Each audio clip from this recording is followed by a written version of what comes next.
Selanjutnya, dalam deklarasi ini dijelaskan bahwa organisasi para ulama pesantren mengakui dan mendukung penuh Pancasila sebagai dasar dan falsafah negara Republik Indonesia, yang pengalamannya bisa menjadi perwujudan dari upaya umat Islam untuk menjalankan syariat agamanya. Selanjutnya yaitu negara bangsa menurut Islam. Pada tahun 1945, Indonesia dinyatakan sebagai negara sekuler oleh Presiden Soekarno-Hatta yang mengedepankan Pancasila sebagai agama negara. Namun, perselisihan antara pemerintah dan komunitas Muslim masih tetap saja ada. Perjanjian Gentleman's Agreement dan Tuan-Tuan dikritik karena tidak mengakui Islam sebagai agama nasional. Undang-Undang Dasar 1945 mengakui Pancasila sebagai agama nasional. Agenda Undang-Undang Dasar 1945 diubah menjadi Undang-Undang Dasar 1950, diubah lagi menjadi Undang-Undang Dasar 1956, menekankan pentingnya pemerintahan dan ideologi bangsa. Agenda tersebut menekankan peran Islam sebagai ideologi nasional dan peran pemerintah dipengaruhi oleh ajaran Al-Quran, Sunnah, dan Sunni. Undang-Undang Dasar 1945 menciptakan perubahan yang signifikan agar Indonesia menjadi lebih inklusif dan demokratis. Agenda tersebut juga membahas isu-isu seperti peran pemerintah, peran komunitas Islam, dan perlunya reformasi untuk memperbaiki dan ekonomi negara. Ruhut Tadayun atau salah satu anggota dari NU menekankan pentingnya memahami peran Islam dalam membentuk identitas Indonesia dan mendesak pemerintah untuk menolong persatuan dan solidaritas dalam masyarakat Indonesia. Pada tahun 1985, Persatuan Kebangsaan Indonesia atau NU mendeklarasikan bahwa Indonesia diperintah oleh Islam sebagai pemerintah tertinggi negara, dengan kewajiban menjalankan syariat Islam bagi pemeluk-pemeluknya. Akan tetapi, Wahid Hashim mengusulkan untuk mendapatkan kalimat yang Maha Esa di belakang ketuhanan. Hal ini membuktikan bahwa umat Islam berperan aktif dalam menggagasi dasar negara kita, yaitu Pancasila, serta umat Islam siap hidup bersama dengan bangsa lain yang berbeda agama. Sehingga umat Islam mementingkan kepentingan bersama di atas kepentingan kelompok, golongan, dan agama.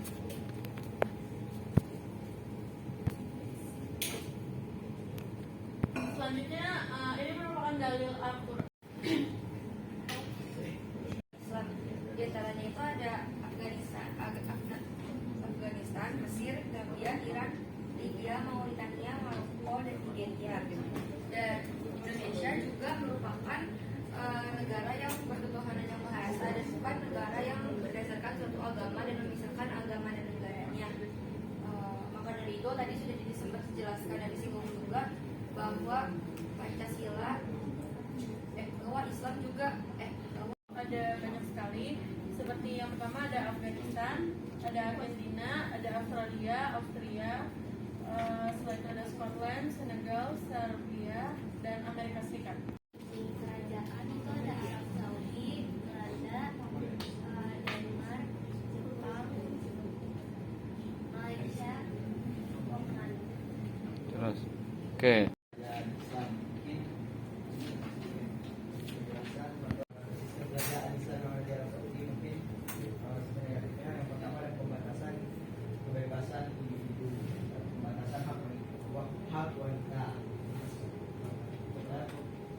Contohnya pembatasan hak wanita.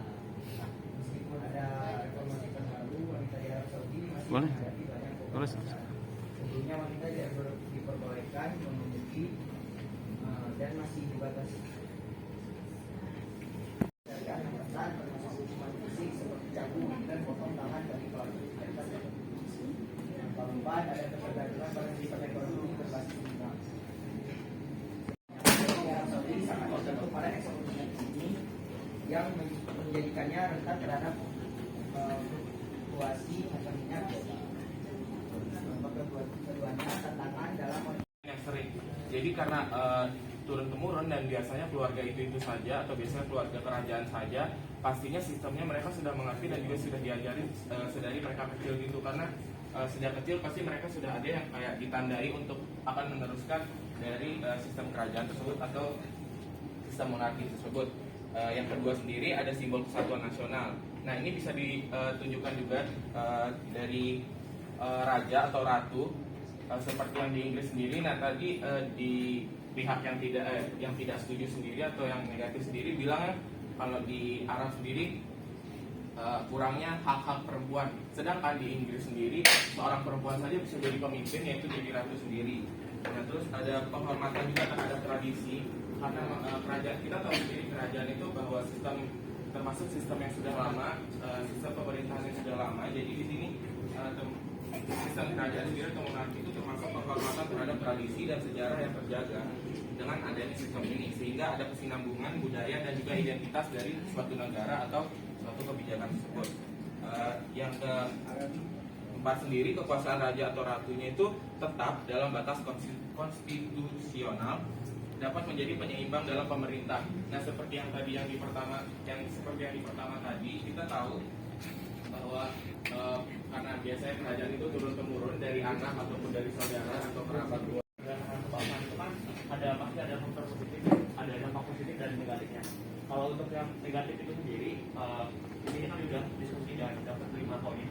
Yang pertama itu diskriminasi terhadap kelompok minoritas.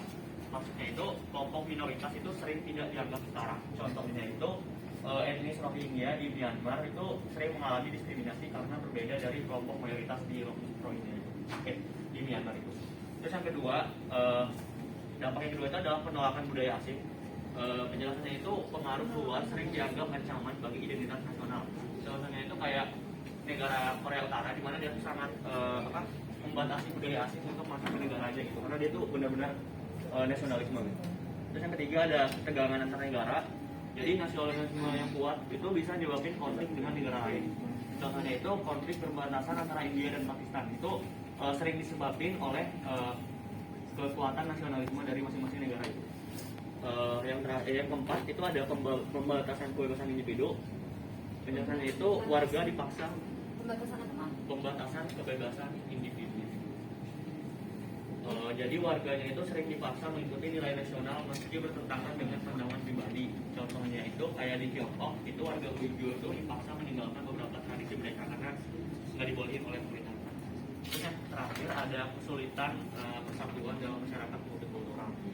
Penjelasannya itu nasionalisme yang kuat itu membuat kita sulit untuk menerima perbedaan dalam masyarakat. Contohnya itu ada konflik etnis Bosnia itu tahun 1992 sampai 1995. Jadi konflik ini terjadi karena sulitnya integrasi antara kelompok-kelompok etnis di negara Bosnia. Sekian.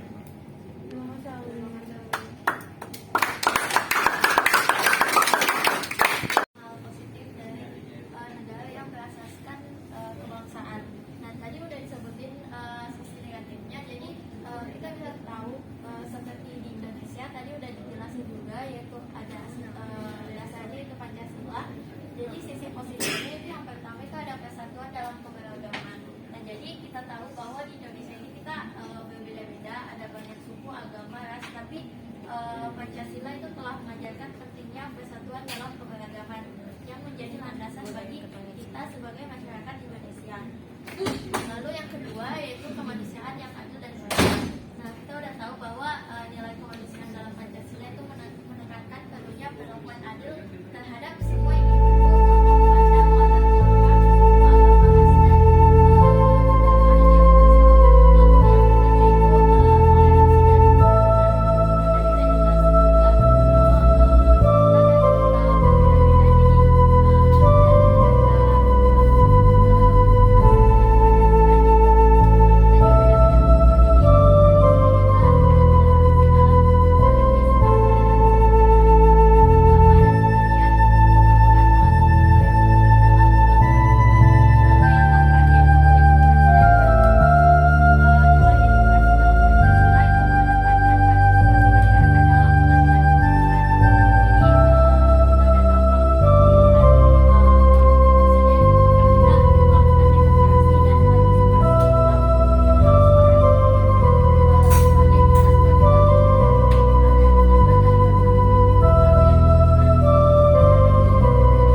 anh